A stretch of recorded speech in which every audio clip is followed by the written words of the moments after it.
नमस्कार, मैं सावी शुक्ला एस्ट्रोवर्ल्ड से आप लोग के समक्ष।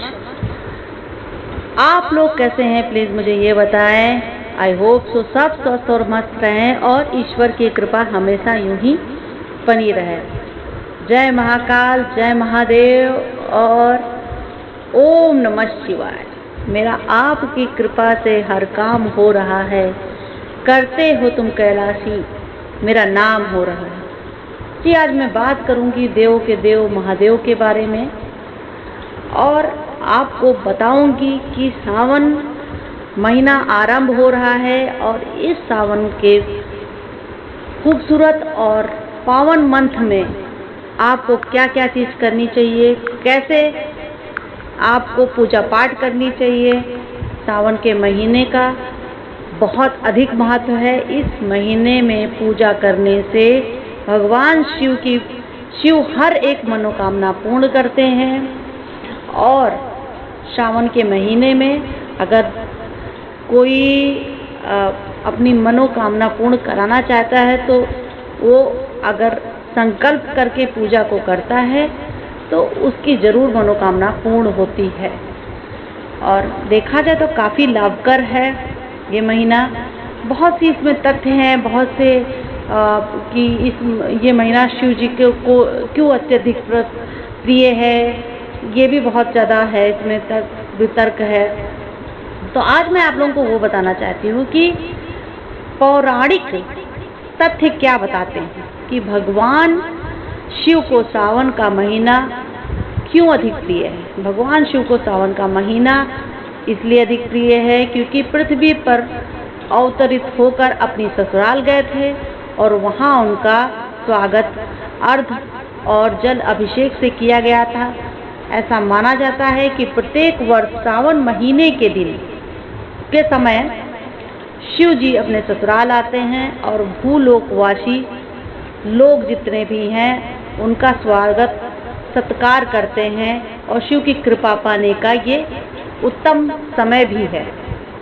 दूसरी पौराणिक कथा के अनुसार ऐसा भी बताया गया है कि इसी सावन माह के में जो है समुद्र मंथन किया गया था। समुद्र मंथन के बाद जो हलाहल विष निकला था, भगवान शंकर ने अपने कंठ में समाहित कर सृष्टि की रक्षा की थी, लेकिन विषपान से महादेव का कंठ नीला वर्ण हो गया था।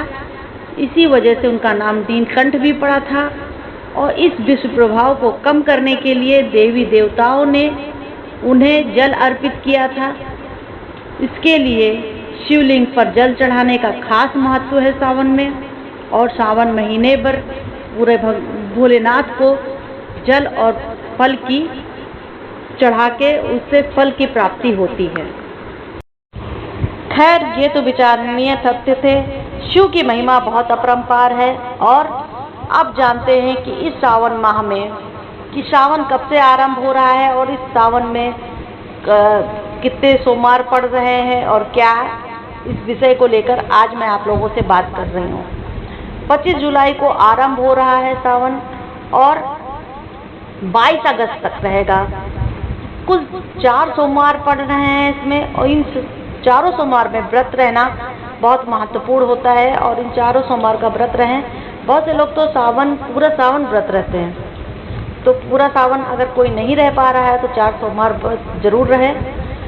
और आषाढ़ के महीने का समाप्त होने के बाद सावन का महीना लग जाता है तो शुरुआती दौर जो है 25 तारीख से जो सावन चालू हो जाएगा। इस समय भगवान शिव की पूजा पाठ करने का बहुत बड़ा महत्व है, जैसे मैंने आपको बताया है। और लेकिन इस पूजा पाठ में आपको करना क्या है, आपको ये काम करना है कि इस पूजा पाठ के दिन आपको सोमवार से ही बेलपत्र ला के रखना है। बेलपत्र भगवान शिव जी को, भोलेनाथ को चढ़ाना चाहिए और जल अर्पण कीजिए। इससे जो है फलदायी परिणाम आपको मिलेंगे, आपके लिए बहुत अच्छा रहेगा।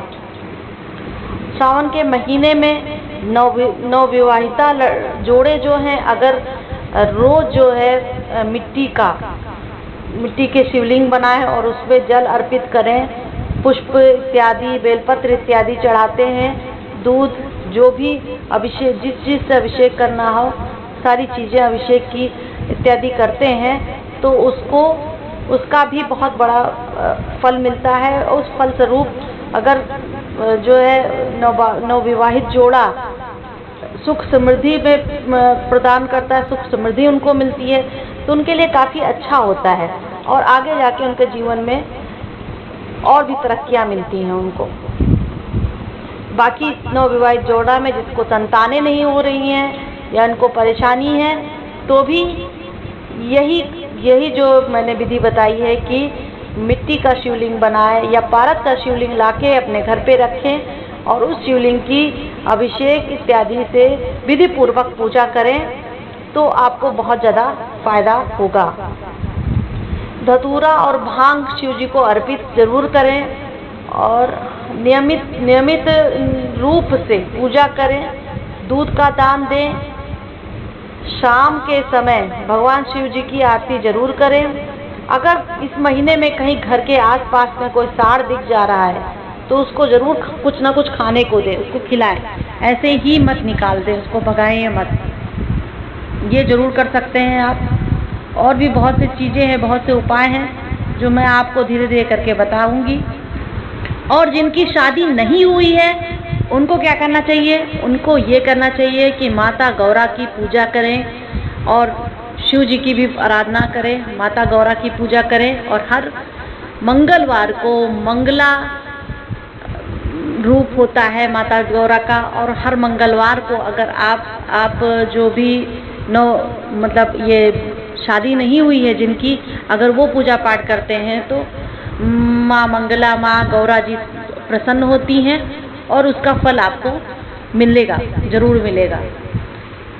सावन के दौरान में बहुत सी चीज़ें हैं जो आपको नहीं भी करनी चाहिए, जैसे कि शरीर पे आप तेल मत लगाइए, कांच के बर्तन में खाना मत खाइए, पूजा करते समय शिवलिंग पर हल्दी मत चढ़ाइएगा, और सावन के महीने में दूध का सेवन अच्छा नहीं होता है करना। अगर कर भी रहे तो दूध को अच्छे तरीके से पका लीजिए आप, तब उसको कीजिए। और सावन के महीने में अत्यधिक सोना नहीं चाहिए, जहाँ तक वो शिव की आराधना पूजा करना चाहिए। बैगन नहीं खाया जाता है, इसका भी अशुद्ध होता है बैगन, इसलिए बैगन भी नहीं खाया जाता है। भगवान शिव को केतकी के फूल नहीं पसंद है, तो कभी भूल के भी भगवान शिव को केतकी का फूल चढ़ाना भी नहीं चाहिए, मत चढ़ाइए, तो वो ज़्यादा अच्छा होगा आपके लिए। लहसुन प्याज का सेवन से बचें, मांसाहारी ये इत्यादि, और या फिर कोई मदिरा पान, इन सब चीज़ों से आप बचें, ज़्यादा बढ़िया रहेगा। इसमें सबसे ज़्यादा सावन के महीने में प्रभावशाली मंत्रों का जाप जरूर करें, जैसे कि संजीवनी मंत्र होता है, तो उस संजीवनी मंत्र का जाप अगर आप करते हैं तो आपको उसका बहुत ज़्यादा बेनिफिट मिलता है।